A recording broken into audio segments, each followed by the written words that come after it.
Hello guys, in this video we're going to be installing a new suction control valve in my 120 Prado. So just quickly, I'm going to show you how this goes together. Now this is a bigger version, you can get a smaller one too, but these are better quality, so I hear. So I have inserted this little kind of tube over the end, that's just to help modify it to fit. We then have this bracket here, which has a lovely O-ring, will fit nice and snugly in it. And supposedly you're supposed to have another O-ring which sits nicely in here.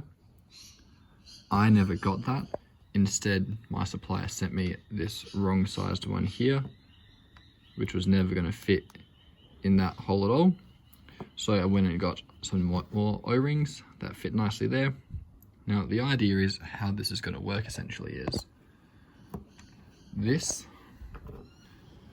is going to go over the suction control valve like so.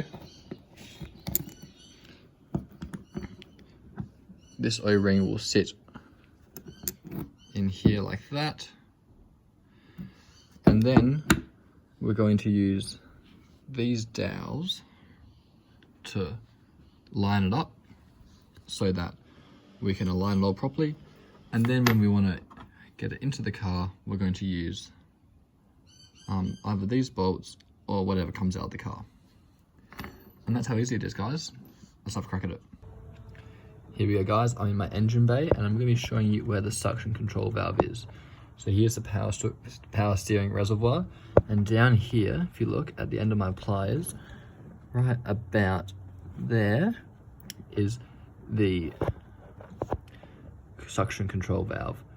We have this fuel line here in the way, which we're going to remove, and then this is some wiring for my own car, so we can't get around that. But the first thing we're going to do is, sorry guys about the terrible camera work, is we're going to take off this fuel line. It's just got a clip there, as you can see, and that's going to help us get access to that suction control valve. Now what I've done there is just put a bit of plastic over that fuel line and rubber banded it so that nothing can get in there, and that means we can safely tuck that out of the way now. We now have much better access to the suction control valve, which is just behind and underneath that hose line which is taken off. You can see that's nice and shiny. Back underneath there, we can start to pull that suction control valve off. So we need to use a little hex head to get the suction control valve off. This is a H5, I believe. You can just see that there in the light. And there's two hex heads on the back of that. We're just going to loosen them off and take them out. Now, after a lot of faffing about, I've taken my left-hand side wheel off, and that has made getting access to this so much easier. So you can see there, that's the plug that I've unplugged. If you get a bit closer, you can see there it is. There's one of the holes that the hex head has come out of, and the other one is just behind there on the other side. Now, doing it like this is a lot easier, I've now discovered, than reaching from above. It's hard to show you, but what I've done to make my life easier is I've got an extension bar on my ratchet. There you go, you can see it there. So there's my extension bar, and that's making this job a whole lot easier. Now, after a lot of flapping about, you can see I finally got that old valve out. It was much easier when I took the wheel off. So you can see why we had to add that kind of cone over the top, because it makes it fit the same size as this. And there is a gasket that sits in here, and I've left that on the car. So you can see by the time we add this on, that we're really going to need these extra long bolts to make up that distance that we've added in here in comparison to the standard bolts, which are this long here.